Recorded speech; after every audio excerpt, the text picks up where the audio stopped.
Number 1, a better base engine. The standard engine is now a 2-liter 4-cylinder that delivers 147 horsepower to the front wheels.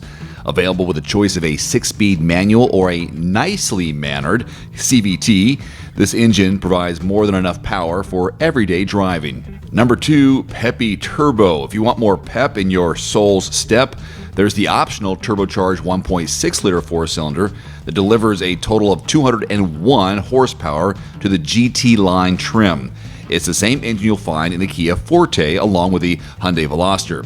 Coupled to this more powerful motor is a 7-speed dual-clutch automatic transmission. Like the CVT with the base engine, this transmission is impressive and operates in the background. Third, you're looking at more cargo space.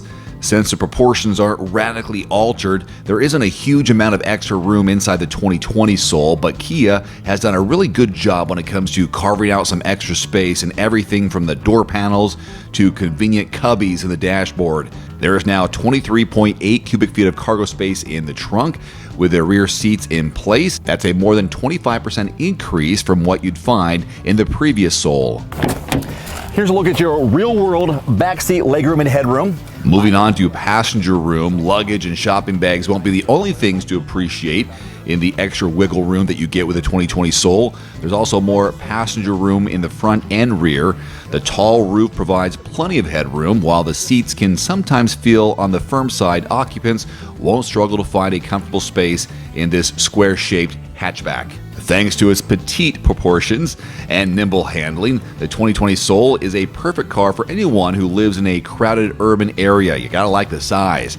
You won't fool yourself into thinking this is a sports car though, but the handling does do a fine job at helping you zip the Soul into bustling traffic or, most importantly, tiny parking spots. Now the good news is the Soul offers a long list of safety features for 2020, from everything from automatic emergency braking, you got blind spot monitoring, rear cross traffic alert, the usual suspects. The bad news is that each trim level seems to come with its own bewildering array of safety items. Making sense of what's available and what isn't takes some patience. Here's some good news. Every Kia Soul comes standard now with Apple CarPlay and Android Auto compatibility. Isn't it funny how these two simple features we talk about all the time aren't available on base versions of some luxury models that cost way more than the Soul?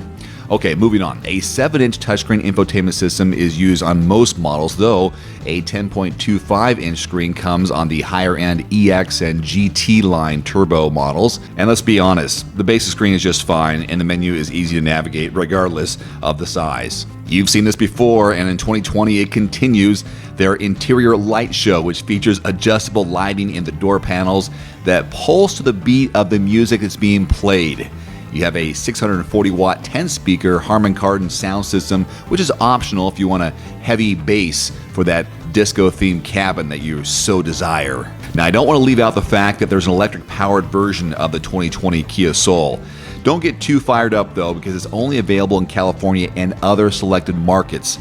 That's a shame, because 243 miles of driving range is great and rivals that of the Chevy Bolt EV and the Kia Niro EV, which have 238 and 239 miles of range. A perfect segue into the improved fuel economy with this vehicle. You don't necessarily have to have an EV to do good for the environment. This gas mileage is great. The base 4-cylinder and CVT get 27 city, 33 highway. As for the turbo variant, it returns a still reasonable economy average of 27 city, 32 highway, mixed driving number 29, compared to the 4-cylinder, which gets 30 in mixed driving. So the MSRP here in our 2020 Kia Soul X-Line, $21,500. I am really curious to hear your thoughts on this vehicle. Please leave your comments in the section below this video. Until next time, I'm Dave Erickson. Thank you so much for watching, and please click that subscribe button and support this channel. I really appreciate it. Until next time. Adios. One more thing before you go, I've added links in the description below to some of the best-selling automotive accessories and products on Amazon right now, plus links to some of the product reviews I've done. You can find it in the description below this video. And if you don't mind, take a couple of seconds and click that subscribe button. I'm uploading 2, 3, sometimes 4 new videos every week, and I don't want you to miss anything, plus it helps support my channel. As always, if you have any constructive criticism, thoughts, or suggestions about my video, please leave it in the comment section below.